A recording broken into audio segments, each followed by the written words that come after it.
अब बात कर लेते हैं आईटी की, जहाँ पर अमेरिका उनके लिए बड़ा बाजार है। साथ में अब ट्रम्प साहब के टेंट्रम्स हैं ही, और उसके बाद अब पूरे मार्केट में जो घबराहट रहेगी टीसीएस के नतीजे, जैसा आपने शुरुआत में कहा कि लोगों को अच्छे लग रहे हैं, लेकिन आप उस पर उतना ज़्यादा अभी शायद भरोसा नहीं कर पा रहे।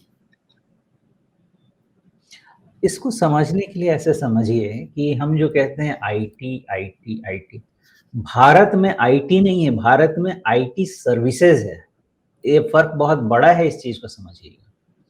कोई एक प्रोडक्ट बनाता है और उसकी सर्विस हम प्रोवाइड करते हैं।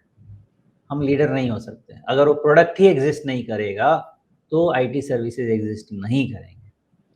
प्रोडक्ट का नेचर बहुत तेजी से चेंज हो रहा है, तो सर्विस का नेचर भी चेंज होगा। प्रोडक्ट में सबसे ज्यादा कितना billion dollar, 200 300 400 billion dollar investment AI में जा रहा है, उससे ज्यादा जा रहा है। तो हमारे यहाँ जो सर्विसेज, आईटी सर्विसेज वाले हैं, अपनी सर्विसेज को वैसे ऑर्गेनाइज कर रहे हैं, लेकिन ऐसा कुछ नहीं है कि हमारे आईटी वाले जाके एआई का प्रोडक्ट बनाने का कुछ इन्वेस्टमेंट कर रहे हैं। ये भूल जाइए कि एआई के हिसाब से इन्वेस्टमेंट हमारे यहाँ एलोकेट हो रहा है। टीसीएस, इन्फोसिस, जितने भी लोग हैं, और वो प्रोडक्ट बनाए। प्रोडक्ट एक्चुअली जो नए एंटरप्रेन्योर्स आ रहे हैं ना, जो अभी कहीं नजर में नहीं है, वो लोग बना रहे हैं, और एक दिन कोई ना कोई सफल हो जाएगा। लेकिन हमारे जो बड़े कंपनीज हैं, ये जो एआई के लिए शिफ्ट दे रहे हैं, माइंड यू, एआई के लिए भी आईटी सर्विस में शिफ्ट देने वाले हैं। ऐसा भी प्रोडक्ट इनोवेट नहीं करने वाले हैं, वो खाली वो डिविडेंड खाने वाले हैं, और उससे ज्यादा कुछ नहीं करने वाले। तो अगर आईटी के प्रोडक्ट, सॉरी, एआई के प्रोडक्ट्स हम फाइंडे तो बन के सामने आ ही जाएंगे, तो उसको सर्विस करने के लिए कोई चाहिए, तो फिर वहां पे उसके लिए अपनी रेडीनेस बना रहे हैं। लेकिन मुझे एक ही सवाल है कि क्या जो लीडर है और जो उसके साथ चलने वाले लोग हैं, दोनों का वैल्यूएशन सेम होना चाहिए? नहीं होना चाहिए। दोनों की कमाई सेम हो सकती है? नहीं हो सकती है। इसलिए हमारे यहाँ पहला तो अभी कोई ट्रिगर नहीं है मेरे हिसाब से आईटी सर्विसेज कंपनी में कोई चलने का, गिवन द वैल्यूएशन और जो उनके खुद रिजल्ट्स के हाल हैं। बट हो सकता है कि चूंकि ये लोग तो स्टैब्लिश्ड प्लेयर है ना, तो सम फाइंडे अपने आप को एआई रिलेटेड सर्विसेज के लिए तो रेडी कर ही लेंगे। वो समय आने में अभी मुझे लगता है वो होने में अभी काफी समय लगने वाला है। तो मैं इस तरह से अपने आईटी सर्विसेज कंपनीज को समझता हूँ। अभी तक इन्होंने जो किया है बहुत अच्छा काम किया है, क्योंकि बहुत एम्प्लॉयमेंट भारत में क्रिएट हुआ है इस कारण से।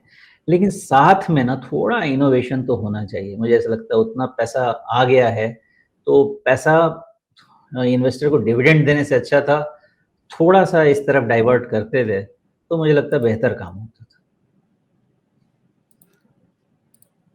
जी, तो आईटी सेक्टर को लेकर के सोमवार को कितनी चोट पहुंचने वाली है? देखिए, अब जब टीसीएस का रिजल्ट आया है ना, तो टीसीएस के रिजल्ट के बाद जिस दिन से बाइंग आई थी, विच इज 6 अक्टूबर का कैंडल देखिएगा, ओके, वहीं से बाइंग आई है। उसके नीचे जितना भी है वो सब छोड़ दीजिए, वो सब टेम्पररी चीज है।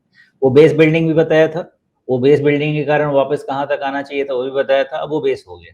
ठीक, टीसीएस ने कम से कम इतना बोला कि भाई ठीक है, कुछ नहीं है तो इतना भी अब बुरे नहीं है कि तुम हमको इतना और पीट दो यहाँ से।